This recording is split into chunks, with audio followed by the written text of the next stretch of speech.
Welcome to your new favorite bookish podcast, Fully Booked and Caffeinated. I'm Kelsey. And I'm Heather. And today we will be discussing Where the Crawdads Sing by Delia Owens. As usual, let's talk about our fuel for this discussion. What are you drinking this morning, Heather? This morning I actually made my own coffee. Shocking, I know. Okay. I made just a normal coffee pod with the Chobani sweet cream creamer. But what's great is that it's in my Fa La La La Llama mug because I am officially in Christmas mode. You're in full Christmas mode. I've been watching Hallmark movies every day.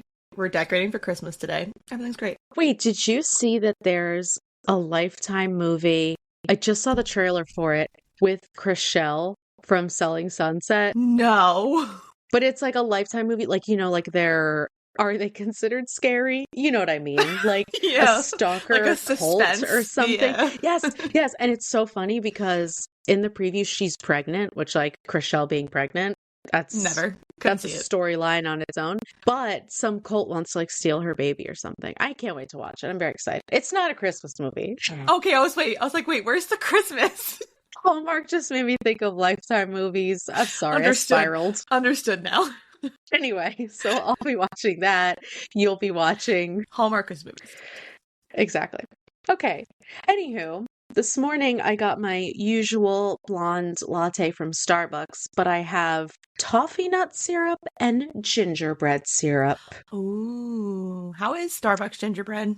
I don't know how it is on its own because like the toffee nut is so strong, but it tastes really good together. So I'm assuming that it's delicious, but I haven't tried one of the like the gingerbread lattes yet or anything. So I will tell you to not get the gingerbread chai latte from Dunkin' Donuts. Not good. Okay. That doesn't surprise me. No. I don't like to get too wild there. Yeah, I was like, ooh, this sounds festive and yummy. Let me try it. I had like 2 sips and I threw it out. But it was free because Dunkin' had one of their rewards for this month was free chai latte with an order. So I tried it. So it didn't cost me anything. So I'm not mad about it. But yeah, it wasn't But good. Gingerbread is like, if it tastes too gingerbready, it's not good. It was what actually, I mean? And I don't think I like Dunkin's chai. I think Dunkin's chai tastes a little weird. Oh, okay. Yeah. So. Yeah, I do love Starbucks chai, though. I think I would like their gingerbread chai latte, but I don't like. Yeah. Dunkin's, I would shy away from. I'm going to start embracing more holiday drinks when I get back from Florida because it's going to be 85 degrees. It's going to be like late spring there. Yeah, so I'm not ready to fully embrace the holidays till I come back. All right, so cheers. Cheers. Okay, so let's talk about our author, Delia Owens. I was actually very excited to research her. So she's a zoologist. She has a PhD in animal behavior, and she met her now ex-husband, Mark, in grad school where they were both studying biology. And after they graduated, they moved to Africa to study animals. She's written several memoirs about her time in Africa, but I know you want to hear about the juicy stuff. You know I want to hear about the juicy stuff. Well, here we go.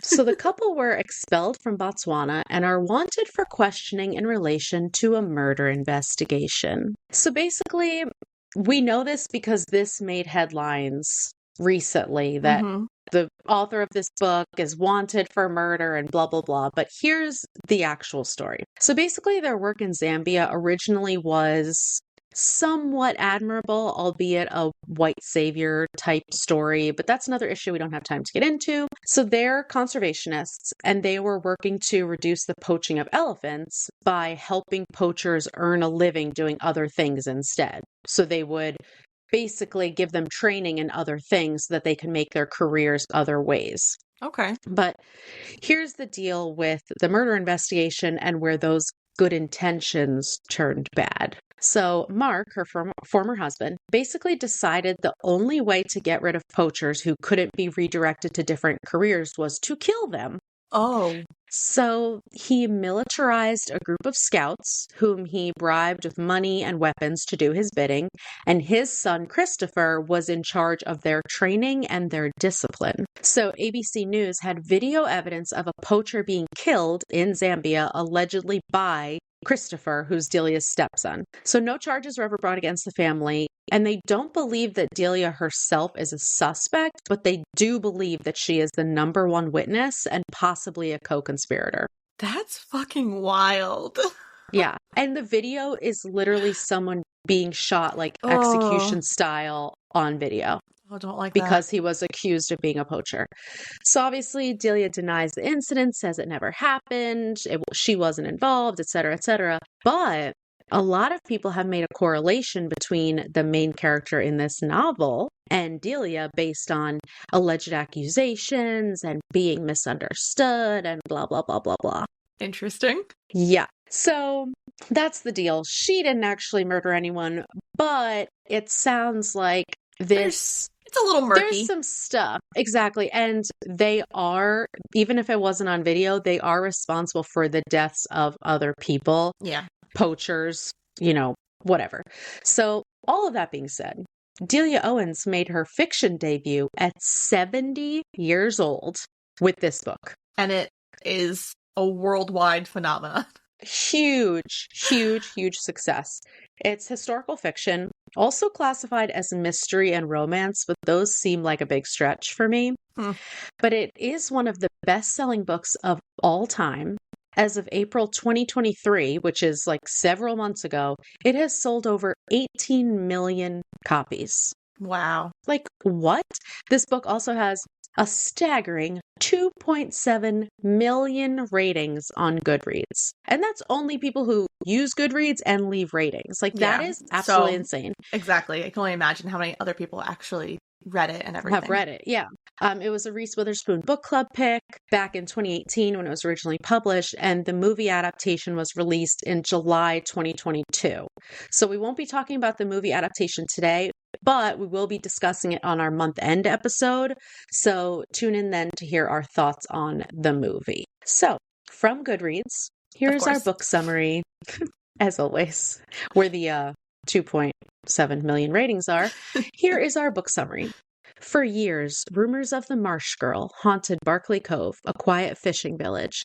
Kaya Clark is barefoot and wild, unfit for polite society. So in late 1969, when the popular Chase Andrews is found dead, locals immediately suspect her. But Kaya is not what they say. A born naturalist with just one day of school, she takes life's lessons from the land, learning the real ways of the world from the dishonest signals of fireflies. But while she has the skills to live in solitude forever, the time comes when she yearns to be touched and loved. Drawn to two young men from town who are each intrigued by her wild beauty, Kaya opens herself to a new and startling world until the unthinkable happens.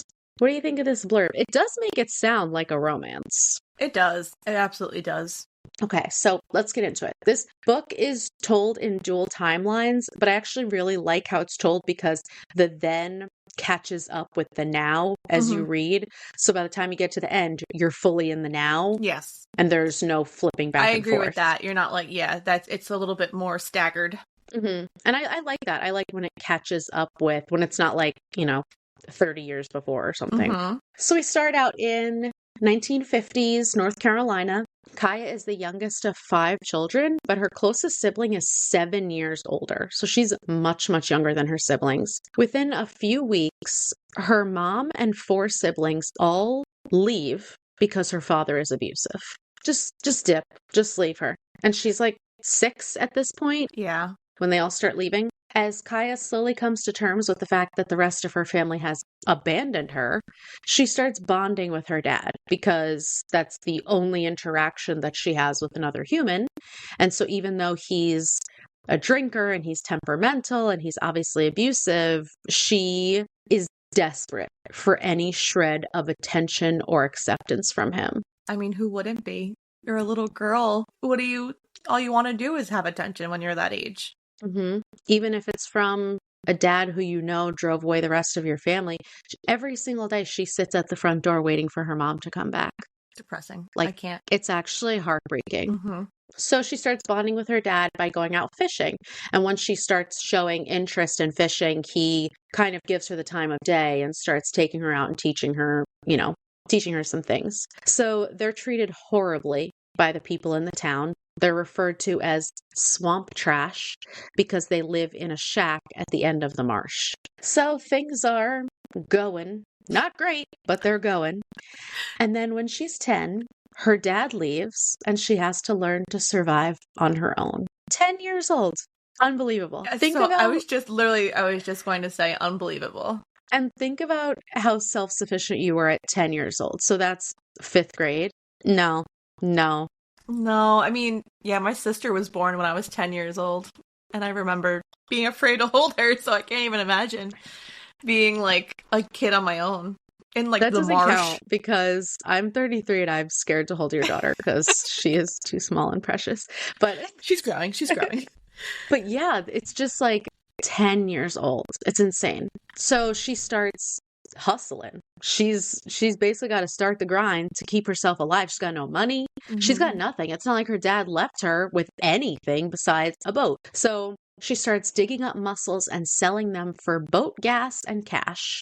And this is where she meets Jumpin', who is the man who works at the boat gas station. And he also has like a little shop that sells things to survive. You know what I mean? I think it's kind of like the epitome of like a convenience store. Yes, exactly. I was like, it's not a deli or a bodega. It's like a little store. Yeah, like a quick check, or like, like a gas station quick check kind of like store. Exactly, but you can obviously dock up there with your boat, fill up your boat gas, and buy fishing stuff there too. So Jumpin' and his wife Mabel are a Black couple.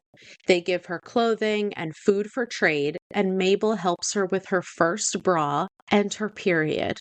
I love because that. Kaya does not know what's happening to her.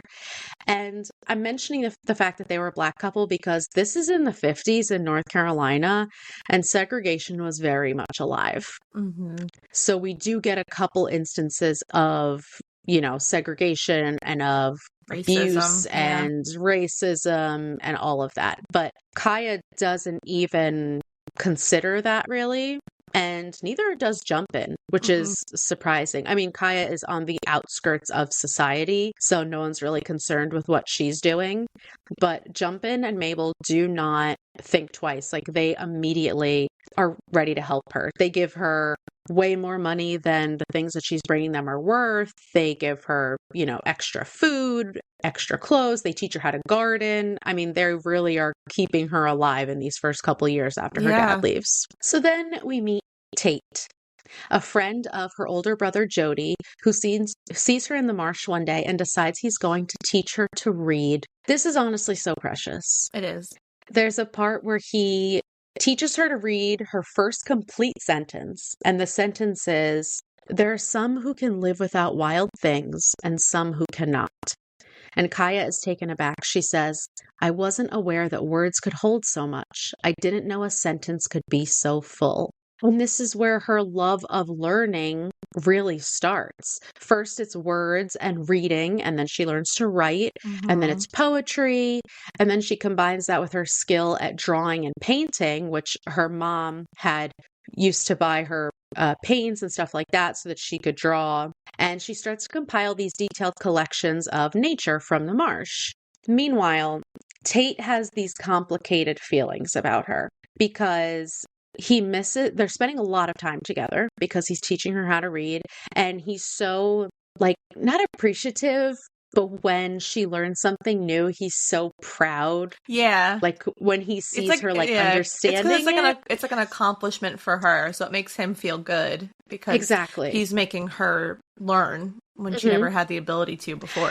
And he sees how much she loves it. Like, it's not just like she's learning to read and he's like, okay, good job. But he sees how it's like transforming her life. Yeah. So his feelings are complicated because he misses his sister who died tragically, but he also has a crush on Kaya, and he's protective when he hears the boys in town talking about the marsh girl. So he's like, do I like her because I like her? Do I like her because I miss my sister? Like, it's just kind of, he's conflicted, but then he kisses her one day and now she's his girlfriend. Simple as that. No. We don't have this situationships, okay? No. They're boyfriend and girlfriend. Yeah, immediately. So they continue like this, spending a lot of time together. And when Kaya is 15, and Tate is 19, he goes away to college for biology, which seems like a really big deal. Yeah. That he's able to go away to college, I agree with especially that. for something like biology. And it seems like most people in this town get stuck in this town and they don't leave. So once Tate experiences the world outside the marsh, he realizes that Kaya would never survive out there. And even though he promised her that he would come right back, he ghosts her. Hardcore ghoster. Ghosts her. She's waiting for him every day for weeks. And I hated this because I thought it was so uncharacteristic of him. Agree. Like, it just didn't fit. It didn't fit at all. Like, I can understand that maybe he thinks that she wouldn't, like, survive, but I can't see him not, like, at least coming back to her and being like, you know, we, like, need time. Like, I need to get through college, but I'll still come back to you. But he was just like, nah, I'm a dip. Didn't even give her a conversation. And also, I feel like all of the things that he learned in college, I feel like he would have been so excited to show those things to Kaya and to teach her all these new things. So I was like, this doesn't make sense. This doesn't fit.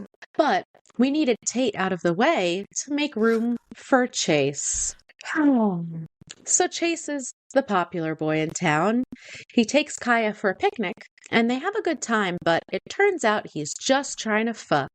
And after they eat, he makes a move on her, and she freaks out. And it's really obvious that her relationship with Tate taught her emotional intelligence because she saw her and Tate as a give and take in their relationship. Absolutely. But with Chase, he clearly just wants to be the first one to sleep with the marsh girl. Like, he wants to conquer her. Yeah. And which is disgusting. It's like she's this trophy and he's working so hard. He plays a long game, hardcore, and it was disgusting. He does.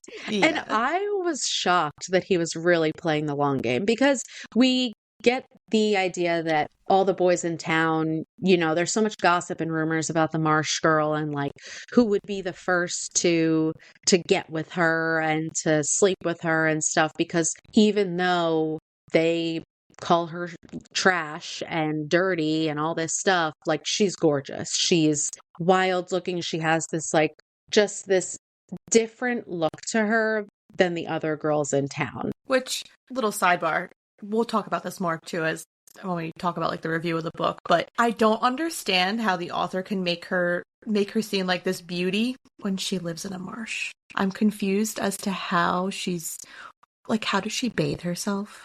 How does she do, you know, it's like, we'll she talk doesn't about even it, get but... she doesn't even get a tub until she gets money later on in the book. Yeah. I mean, I understand how she could have beautiful hair because she's probably just using her hands to comb it. I don't know. They talk about her beautiful, untamed, wild black hair, which I'm like, okay, that I can get behind. And then obviously she has like beautifully tanned skin because she spends all of her time outside. But yeah, I agree. They also talk about how she's like dirty all the time. I know. And, like, she's not brushing her teeth.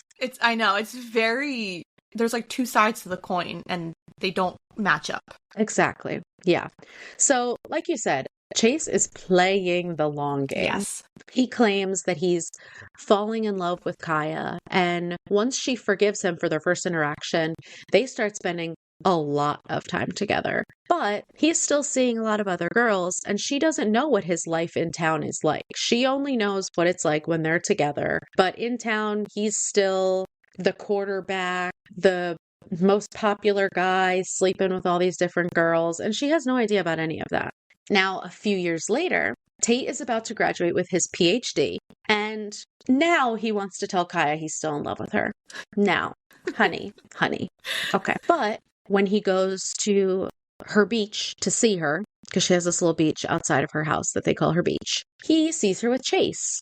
And he's like, this is weird. And we're all like, yes, we agree, Tate. It is fucking weird. And he finally works up the nerve and goes to speak with her, but she knows that she can't trust him. There's a quote I want to read. This is right after Tate finally apologizes, like 5 years too late, but okay.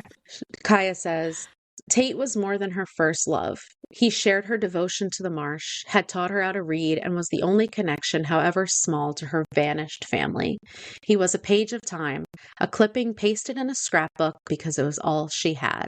It's so true. And this was one of the things I liked about the book is the eloquent way that the author would describe some things. It was definitely, especially the visuals of the nature and everything were beautiful, but the way that she describes Kaya's feelings were really, really well written. And it really brought you to, it made you feel for her and try to experience what she's going through.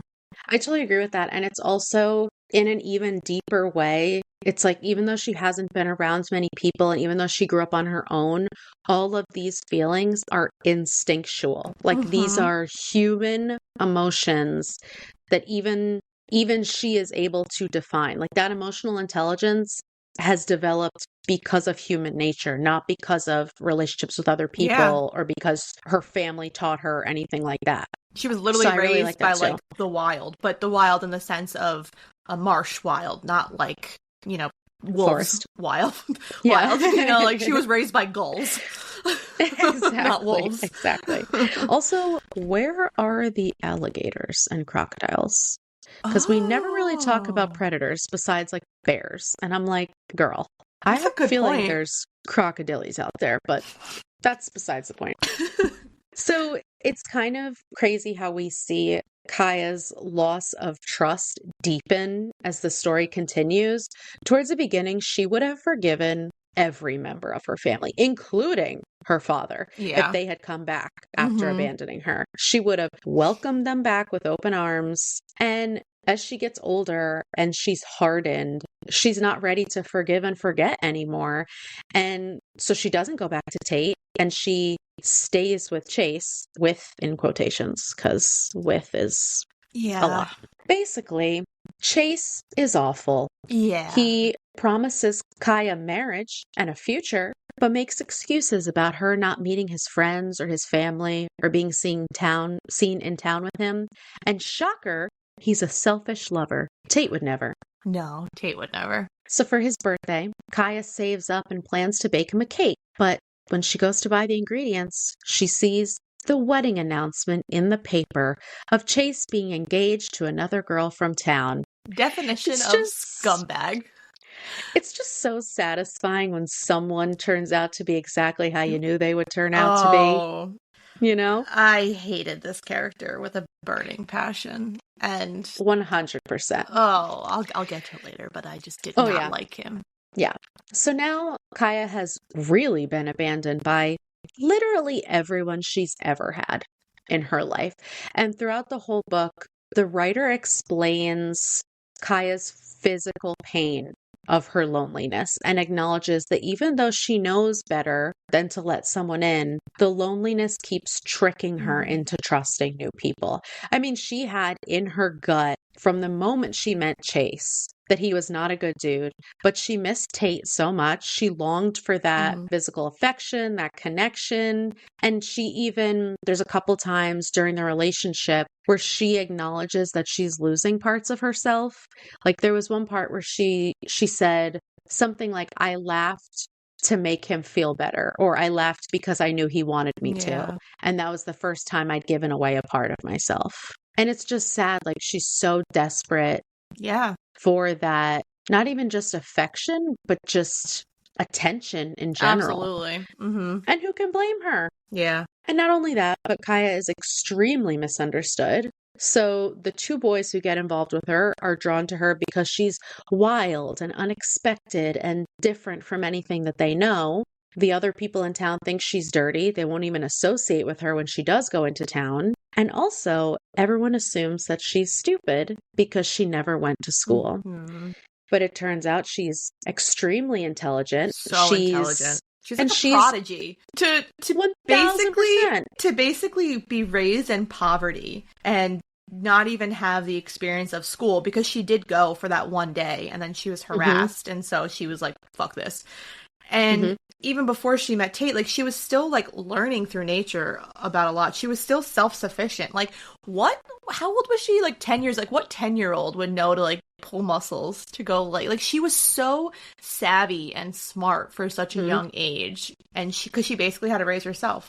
Yeah. And so when she does start learning with Tate, I'm not even remotely surprised that the author made her catch on so quickly. Yeah. Because she clearly has this intelligence. Yeah, and even though he taught her how to read and he would bring her the biology books and all that stuff, once he taught her the fundamentals, she was self-taught. Like when he went away to college, she went through those textbooks, learned so much more. She started connecting all the things she knew because she knew about the marsh. She knew about the things that grew there, the animals, all these things, but she started actually connecting them. Oh, wait, they have a scientific name and they only grow in this region and not this region, and they feed these kind of animals. Like she was able to connect all of these things that she already knew, but she didn't realize, oh, wait, this is actually something. You know, this isn't just living in the marsh. Yeah. So she's extremely intelligent when it comes to biology and zoology, and Tate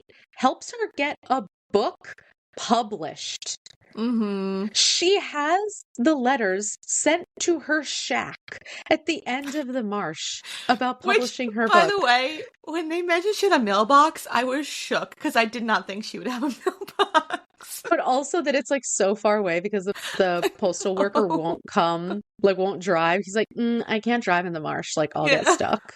So it's literally like a mile away. For whatever reason, when I'm thinking that she lives in the marsh, I'm like, okay, so they're just not even a part of like civilization. Like there's no connection to like the world. And then when she says she's a mailbox, I'm like, oh shit, like that wasn't. And then, that wasn't even in my mind. An actual mailbox, like on the stick with the little red flag on it, absolutely. Like, and she's like, gotta go check my mail, when it's probably like some wooden thing like carved out of a tree. But anyway, so this turns into multiple books being published. Yeah. How freaking wild. I know. And they're all biology and zoology books. So there's one about mushrooms, there's one about birds, there's one about plants, there's a whole bunch of them. So Tate is still helping her, even though she's not ready to trust him. And they still don't even really have a friendship, but they have an acquaintance. Yeah. So Jody, her older brother, who she was the closest with, comes back when Kaya is 22 and says that he had joined the military and he had wanted to come back, but he was just so embarrassed and he didn't know if Kaya was okay and blah, blah, blah. A whole bunch of bullshit, honestly, because you knew that you left your little sister with your abusive father. But okay. So Jody also tells Kaya what happened with their mother, that she had a mental breakdown when she left. She basically refused to speak to anybody. She was heavily medicated. Her parents didn't know what to do with her. And she lived a horrible, empty life. At one point, she wrote to their father saying that she wanted to come and get the kids to come and live with her. And he told her that if he did, he would kill the kids. Yeah. Or some ridiculous threat, or beat them to. Yeah, it was some terrible, horrendous answer. Yes, exactly. It was something typical of this disgusting man. And so basically she just lived half of an existence and then she died from leukemia. Yeah. And this does a little bit to not make Kaya feel better, and not even necessarily to make her understand, because she still doesn't understand why her mom didn't come back. But at least it helps her understand where she went and understand that it wasn't that she didn't want her kids. It was that she couldn't figure out a way to have them. Yeah. Especially, how could you blame her in a sense? Because especially if she's going through like this mental situation and she's being beaten by her husband consistently. She came from a family of wealth and is now living in poverty. That's got to be a total mind fuck, you know? She's because the husband had promised her all these things and then his family ended up getting like bankrupted or whatever it was. So her entire life changed, and she definitely loved her children. You can tell she loved her children, especially through like her art and everything, but she just couldn't handle it. It was just, it was too much for her. Yeah. And adding on that mental health element makes it definitely more understandable. And like you said, the dad completely, he impressed her when they first met. He showed her all these shiny things and said this amazing life that they were going to have and led her all these under false pretenses. And then they end up living in a shack next to the swamp. And, she does her best to try to make it a home and to try, she cooks for the family and they spend all this quality time together. But then she buys Easter eggs for them to die and chase and gets the shit beaten out of her because she spent the money on eggs. Yeah. And it's like, so of course she's struggling. I mean, I don't think it's fair to leave your children who you knew were also being abused because this isn't a situation of he was only hurting her and not the children. But, when it's framed like she was actually going to try and get help and then she just kind of is trapped and she can't come back. And it sucks that we never get that closure with the mom because she died. Agree. I was kind of hoping for something more than what was given. Yeah, even like a letter or something that she had written to them, but at least they did have the paintings. So they found all of these paintings that the mom had done basically while she had like shut herself in her room. She was still doing her art. She had paintings of the children and, that type of stuff. So we do get that. But then you also kind of wonder, like, how would that conversation have gone anyway? And would it have been satisfying? Who knows? So meanwhile, in present time, aka 1969, Chase's body is found in the swamp below the fire tower, and the cops have no clues. There's no fingerprints, footprints, tire prints, nothing. Just some red fibers and a missing shell necklace. But through rumors, the cops start to suspect the Marsh girl, aka Kaya. And the current timeline is so funny because every time they insert like a current police investigation chapter, it's like one page. I know. It's just like, we talked to one person. Cool. And then it's like, we got one result back from the lab. Okay, cool. Back to Kaya being 13 and digging up some muscles. Like, it's so funny. So the police try to talk to Kaya, but she evades them because she's been evading truancy officers since she was 10. So so she has no problem evading people. And they hear from Jumpin' and Tate that her alibi is that she was out of town meeting with her publisher, which at first they don't believe because they can't even fathom Kaya leaving town at all, which I couldn't either. But her publisher had it all organized, and I guess she went back and forth about it, and Tate convinced her that she should go and, see somewhere else and meet with this person who took a chance on her and who believed in her and who now has made her very successful. Yes, I mean, very. She starts making money, and you know what she does? It doesn't leave that shack. That's what she does. She just gives it a makeover. She just puts 35 additions on it. She said, I hired a fix-it man. He put in plumbing, electrical, all new appliances. He built on an addition. I'm like, so he bought a house on top of your shack, is basically what you're saying. Anyway, so they get a search warrant. They find the hat in her house with the red fibers, and they get motive from a fisherman who saw Kaya and Chase together shortly before the murder. Turns out that motive is that Chase tried to rape Kaya in the late summer of 1969. And as she was running away from him, screaming, "If you ever come near me again, I'm gonna kill you." I mean, I don't blame her. That's an appropriate reaction.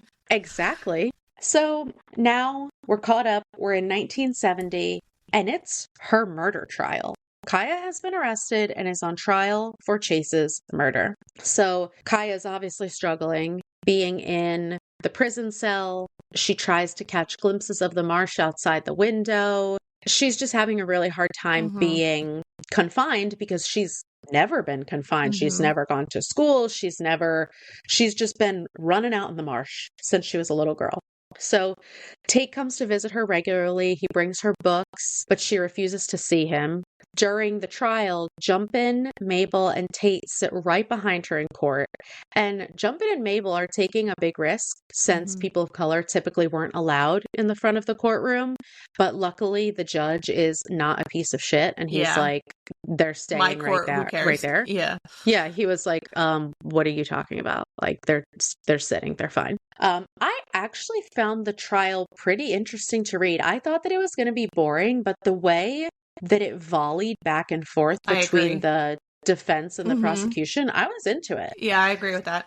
Because it wasn't like when we see like our true crime trials and it's like all these scientists or all these experts. It was mostly just witnesses, fishermen, people from the village, character witnesses for Kaya, the sheriff who's a bumbling mess. So the trial goes back and forth, and every page you're like, which way is this going to go? Because the bias against Kaya is so deep within the villagers, within the townspeople, that it seems like there's absolutely no way that she is going to be acquitted of this murder. Like, they made up their mind before they even came in there. And then the sheriff starts fucking up his story. He's like, oh yeah, I guess it could have been like that. That's a good theory. This man says on the stand, it's a good theory. And the defense attorney goes, that's weird because theories are supposed to happen before you arrest someone. Yeah. So basically, Kaya is acquitted. And at first, some of the townspeople pretend to be upset about it. Yeah. And pretend like, how could she get away with this? And she's going to pay and blah, blah, blah. But they're all second guessing themselves. And they're like, wait a minute, maybe we did have the wrong idea of her. Maybe we did treat her wrongly for no fucking reason. So everyone pretty much leaves her alone. She gets back with Tate.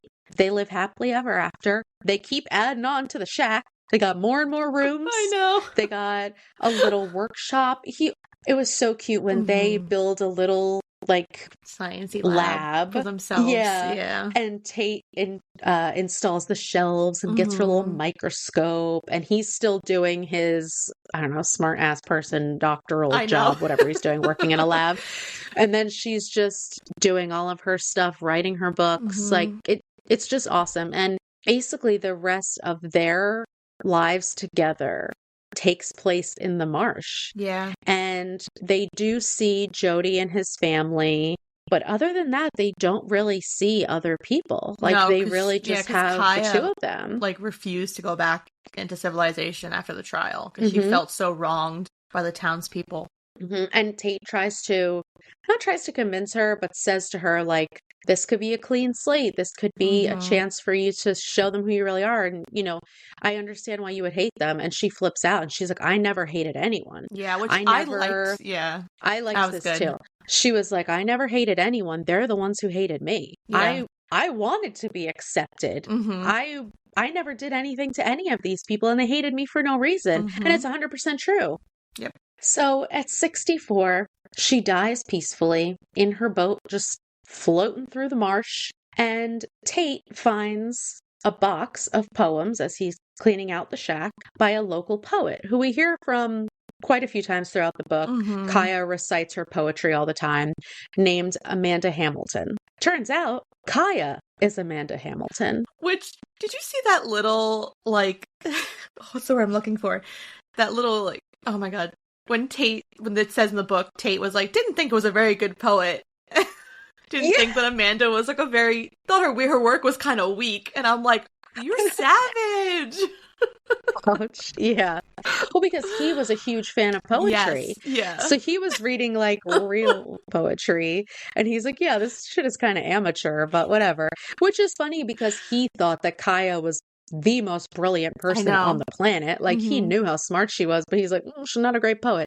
So there's a poem about the night that Kaya killed Chase Andrews. Were you expecting this? I don't know. I kept going back and forth in my mind because then part of me was wondering if Tate did something because he knew that Chase assaulted her and that he wasn't going to stop. So part of me thought it was Tate. And then I was like, maybe it really was just an accident. This dude is a bumbling, because you get the insinuation when he's attempting to assault Kaya that he's a drunk. So it's like he could have just went up to the clock tower or whatever it was, and fire tower, and he just fell. So there was so much. There were so many different ways it could have gone. I didn't believe that Kaya had it in her to murder someone, but again, I think you have to remember that this book is all about survival for her. Mm-hmm. So mm-hmm. I agree. I was thinking it was an accident, and that the whole message of the story was that they turned this accident into something sinister, and then they needed someone to blame, and they blamed Kaya. Yeah. There was like one part where I'm like, did Jumpin'? But Jumpin' would never. No, and then I'm like, did Tate? But Tate would never. So yeah, I did not see it coming, but she did what any animal in nature would have done, because after he assaulted her and she kicked him in the balls and embarrassed him, he was driving past her house. He was like stalking taking her. The boat. Yeah, like he was not going to let it go, and she knew that, and she was living in fear for the first time in her entire life, and she knew that he was not going to back down, and he wasn't going to let her go unpunished. And not for nothing, she grew up with an abusive father, and she knows those behaviors, and she knows that if they lose even an ounce of that power, they're not going to let that go unpunished. So she was threatened by him. She took his ass out. I think he deserved it. Oh, yeah. And I think she deserved to get away with it. I think so, too. If she ever brought it to the attention of authorities that he attempted to rape her, number one, they wouldn't care because he's the golden boy of the town. And we all know how that story goes. It's been written hundreds of times. And she's just a girl from the marsh with no credibility. And so no matter what she did, there was never going to be an answer for her, because it was, like you said, it's a predator-prey situation. And this time the prey beat out the predator. And they even say during the murder investigation that her motive was that they had been sleeping together, and now he was married to someone else, and she's a jilted lover, and so she killed him. So of course, if she tried to say that she was sexually assaulted, they would say that she was making it up because she was jealous. Exactly. Or that, and he would say, oh no, she was mad because I didn't want to sleep with her. Like it just never would have, justice never would have been done. And I don't see it as her, even though the way that she did murder him, she did seek him out and trick him into meeting her there. I don't see it as, I still see it as a self-defense type situation. Yeah, and I guess in a sense we should have seen the foreshadowing, because it's consistently woven throughout the book, the female insects killing the males after mating. Yeah. And stuff like that. She talks about the praying mantis, she talks about the fireflies. Like, she's consistently woven throughout the book all these. You should be able to tell what was coming, but you don't catch it because the book is so nature-esque, and you're constantly learning things. So I think your mind, she does a good job in that way of shielding you from actually seeing what's really happening. Yes, and a lot of those parts with the different animals are about power dynamics, which goes hand in hand with the power dynamics that she's having with Chase and Tate. So it's like, you might not see it as foreshadowing because it's actually describing what's going on at the same time too. So it's like, that actually is a really complex part of the book. Yeah. So there's a lot of themes in here that we didn't really have a chance to get into, like the segregation that was taking place and how that affected a lot of the story. But I also feel like it wasn't fully committed to by the author. Like, it was mentioned, but it wasn't explored. And I don't know if that's a good thing, because this is obviously written by a white woman who has been accused of white savioring. So I don't think she's the best person to speak on it, but it's just an interesting aspect that was in the book.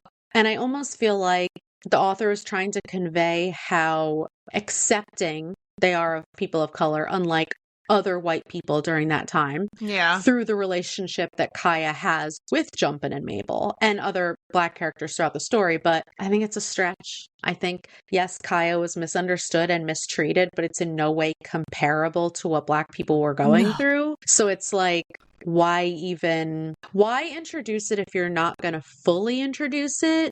You know what I mean? Yeah, but I will say Jumpin' and Kaya's relationship was probably my favorite in the book.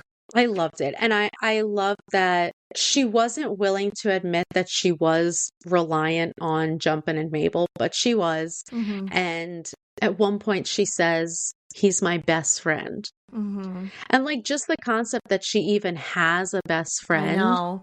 Or even is so amazing. I know, and even when he dies, and you know, she obviously, this was after her trial, so she cannot go to the funeral. She can't put herself in a position where she's out in public, but she goes to their house, and you know, Mabel says to Kaya, you know, you were like his daughter, and she was like, he was like my pa, and I was like, I actually I actually did cry reading that, because their relationship touched me the most in this book. Yeah. And I love the dynamic between Jumpin' and Mabel too. Mm-hmm. Like Jumpin' is just kind of like, you know, there's this girl and I don't know what to do with her. And Mabel's like, get the fuck out of the way. I know what to do. I got it. Okay. Look, I got this box of clothes. I got pads for a period. I've got it covered. But Jumpin' is the only constant in her life. And he helps her. He helps with her alibi. He kind of throws the sheriffs off her scent. He always makes sure, you know, she comes at times when it's not going to be crowded and she's not going to have to see other people. And there are plenty of people who try to kind of gossip with him about Kaya, and he never feeds into that. So I agree. I really like their relationship, and I thought it was in some ways the only thing that kept her going. Yeah. Because Jumpin' was the only person who didn't leave her. I think that if this was a real story, if she didn't have Jumpin' and Mabel, she would not have survived as long as she did. 100%. 100%. And even in the simple way of she would have had no way to make money, but also she would have had no human interaction at all. And that'll just drive you insane. Absolutely. And she saw their family and how loving they were and how supportive they were. And even you would see it in some ways, like she couldn't go up and hug him because a white girl wouldn't go up and hug a black man, but they both still knew how much they cared about each other. And like we said, Jumpin' and Mabel were right there in the courtroom. They did not give a fuck about the rules. They said, we're going to be here to support her. And they didn't have to do that. Yeah. Because even if they hadn't, she would have known that they were supporting her. You know what I mean? So yeah, I did think that relationship could have been explored a lot more, and they could have left out some of the other parts. Like that random scene when the two white guys try to like jump in. I was like, and they're like throwing rocks at him and stuff. That was the weirdest thing. It didn't fit in the book at all. It made no sense, and it was never talked about again.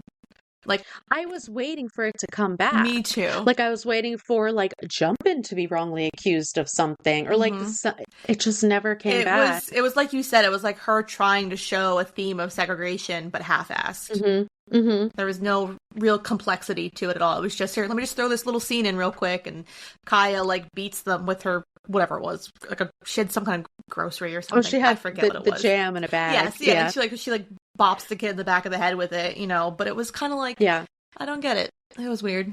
Yeah, I didn't love that. I didn't think it was necessary. All right, so I do have a couple discussion questions for us. How does masculinity fit into this story? How are the characters of Tate, Chase, and Pa impacted by the pressures to be a real man?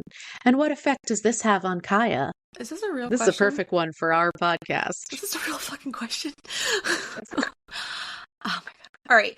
I don't find Tate to feed into masculinity at all. I don't think he is that kind of man at all. I think he's a kind-hearted person, you know, because he even had a chance when they were kids to not take advantage of Kaya, but take her virginity from her. And he literally was like, no, like, you're too young. Like, I can't do that to you. You're still so innocent. I don't want to take your purity away yet. Like, we're not ready for that. And any other typical 19-year-old boy would be like, gonna do that because I can't, I'm full of hormones and I just want to have sex. So Tate is zero repercussions. Yeah. And so Tate is very much not that at all. The dad is just a dick and clearly is mad that his life didn't turn out how he planned, and so his solution is just to drink his life away. And then you just have Chase Andrews, who is literally the epitome of masculinity. Toxic masculinity, for sure. Yes, thank you for adding that in there, because yes. And I did not understand why Kaya went for him. It made zero sense to me. Does not fit with her character at all. Because why would someone who's so secluded from civilization randomly want to connect with the most popular boy in town? It was some torrid love affair that actually made no sense to me in this book, and I disliked it very much. Then you also have to think, obviously she knew Chase was popular. She always saw him around groups of people. But did she know the full extent of his reputation in the town? Yeah. I kind of saw it as she missed Tate so much, and like you said, he was really playing the long game, so he tricked her. He tricked her. I mean, she didn't know any better. And that was so disgusting in itself, that he was leading this poor girl on, and basically as soon as he got what he wanted, I mean, he still stuck around. I mean, I will say that, like, he still slept with her and had like this relationship with her, but every time Kaya would ask, like, when am I going to meet your friends, when am I going to meet your mom, because Chase was filling her head with thoughts of marriage and that you're going to be a part of my life, you're just not ready for it yet, and all this like spewing, and that's the bullshit thing. He is the one who brought it up, and Kaya says that she's like, you're the one who brought up marriage, you're the one who brought up a future. I didn't bring that up. I only thought that it was a possibility because you brought it up in the first place. So he was literally just telling her what she wanted to hear so that he could continue getting what he wanted from her. Obviously Chase thinks that by having a dick, it means that he can do literally anything he wants. And that's exactly the same as her father was. And it was so, oh my God, it was so horrendous, the scene when he does try to attempt to sexually assault her. And his reasoning for do it is because you're mine. It's like, what? What do you mean? Like, what the fuck do you mean? Like, he has this thought process that whatever he conquered is now officially his and it can't be anybody else's, or it's always his to come back to. It's like she's imprisoned, and whenever he wants it, he can get it. And you also have to think, what were his relationships like with these other women too? Like people that he couldn't take advantage of as easily as Kaya, but who still probably were not necessarily happy, but convinced themselves they were because they were with the most popular guy. And not for nothing, this man is like 29 years old or something. And they're like, yeah, but remember, he was the star quarterback in high school. I'm like, this is such a typical town where like you peaked in high school. Now you're gross. Now you're an alcoholic. You're stepping out on your wife every day. Like, disgusting. Yeah. But as far as Tate, like you said, I don't think that he has this toxic masculinity part at all. I really loved the very few conversations we got between him and his father. Because his dad taught him that it's okay to have emotions.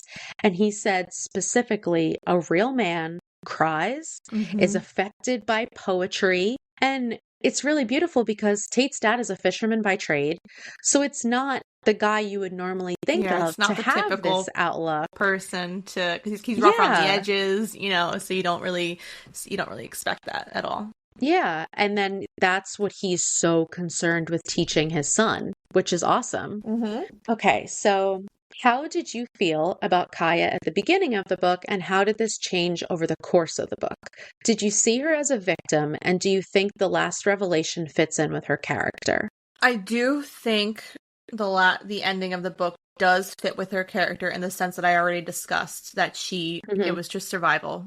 It was all she knew. All she knows is how to survive. And she was as she grew, she figured out the ways to survive. And she figured out the ways to survive fairly quickly, even as a young kid. Like, she would figure it out. And so I'm not surprised. I definitely didn't, the way that they wrote her during the trial, I didn't believe that she did it, because she was so like downtrodden, and it was very depressing. And so you felt for her and you felt like she was wrongly convicted. But then there's also like no resolution of him before like you find out what happened. There's that little thing where they try to make it seem like the cops were arresting Tate, but really like his dad died. And so like she was, and they kind of throw that little like, oh, maybe Kaya thinks, oh, I hope that they're not going after him for Chase's murder or something, which is also a random scene that I didn't really get, but whatever. Yeah. So I'm not surprised that it was her, and I definitely think that she's still the same. She's still the same person at 22 that she was at 10. Like she's never, as a Kaya being Kaya, has never changed.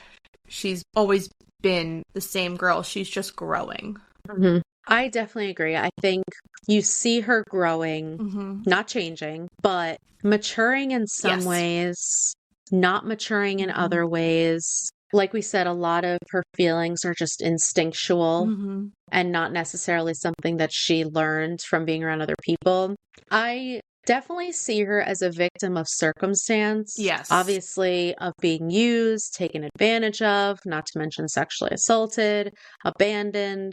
But just because she was victimized doesn't mean that she didn't beat all the odds stacked against her and she came out stronger for it. So it's like, yes, she was a victim, but that was not her personality. No. That was just something that happened to her. Yeah. And as horrible as all of those things that happened to her, that she was left by every member of her family, that she was betrayed by the two men that she trusted, the fact that all of that happened and she still, in the end, finds a way to trust Tate again. She finds a way to live happily ever after. She finds a way to have the future exactly as she wanted it.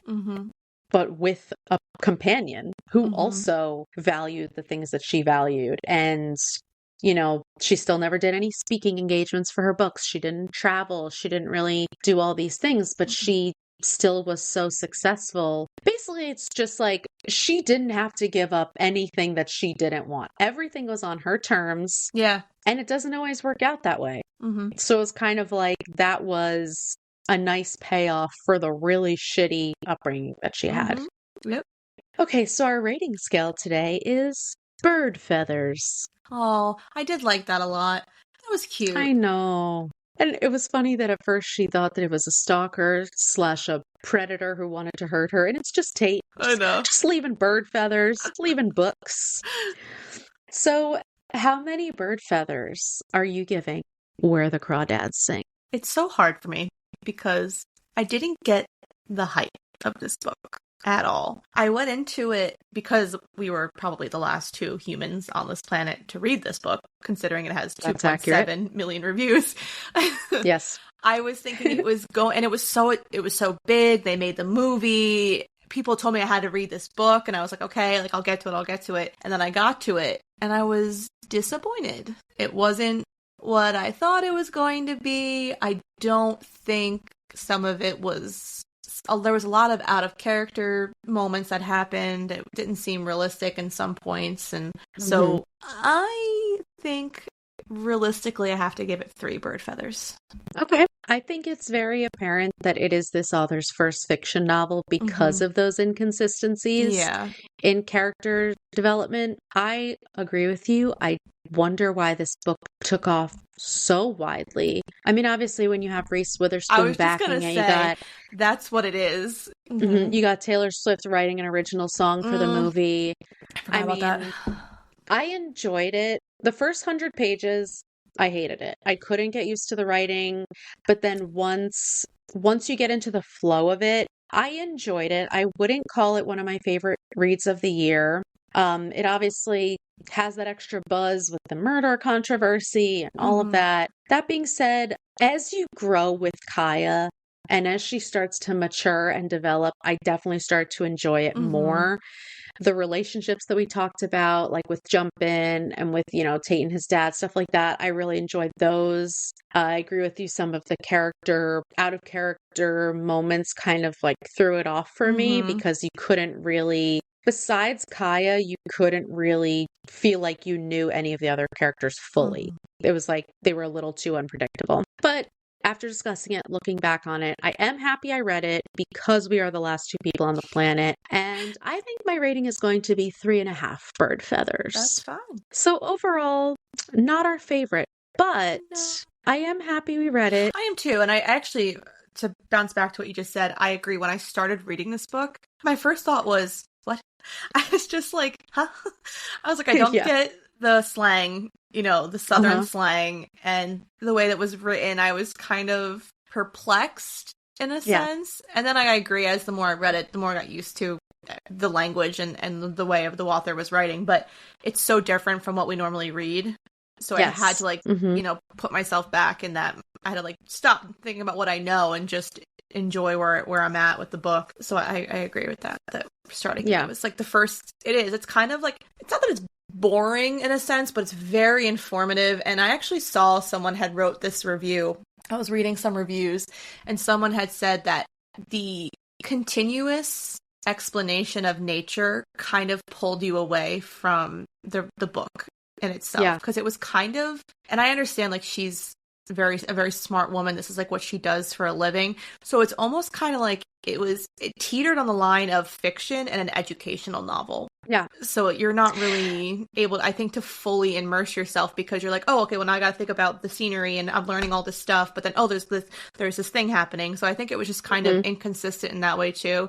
And then it didn't really mesh as well together as I would have hoped it would. Well, also, I think that about half of that, all of that nature detail stuff was necessary and half wasn't. Like, we talked about the relationships between, like, the female and male insects and animals. Perfect. That I think was necessary. Needed it for the foreshadowing, for the relationships. Her relationships with the gulls that she fed every day. When she was in jail, she was worried that no one was feeding the gulls. Like, those things I thought were all necessary. Do I think it was necessary to talk about all the different bird feathers and the birds that they came from and where the birds originated and all of that stuff? No. I mean, it definitely was to kind of solidify how knowledgeable she was about everything. But I agree, it did take you out of the book, and this book could have been 100 pages shorter. Yes. 200 pages shorter, maybe, because the first 100 pages at the beginning, also, like we talked about when it was jumping back and forth to the investigation, and the investigation was like 1 page, and I was like, this is so stupid. But then once you realize that it's because they have nothing to go on, and once you realize who Chase is, it kind of starts to come together. Yeah. But the first 100 pages, I was like, I don't even care about this person. Like, I don't know. I don't care that he's dead. I know. Like, I mean, I still don't care that he's dead. But yeah, I know. Agreed. Yeah. So I think if you look at it as like the first fiction novel, it's really not bad. But the hype is the thing that's baffling. I agree. All right. So I think we covered it all. I hope that I want to hear people's opinions on this. If you've read this book and you agree or disagree, please reach out to us, because I need to know if you read it before the hype. I know. After, during, like, I need to know. Anyway, that's all we have for you today. If you like what you heard, please make sure to follow, subscribe, and rate and review the podcast on whatever platform you're using. If you have any book recommendations or questions for us, you can email us at fullybookedcalfpod@gmail.com. Also, be sure to follow us on socials, TikTok and Instagram at fullybookedcalfpod to see our upcoming reads. Thanks for checking us out, and remember, if you need us, we're fully booked. Bye. Bye.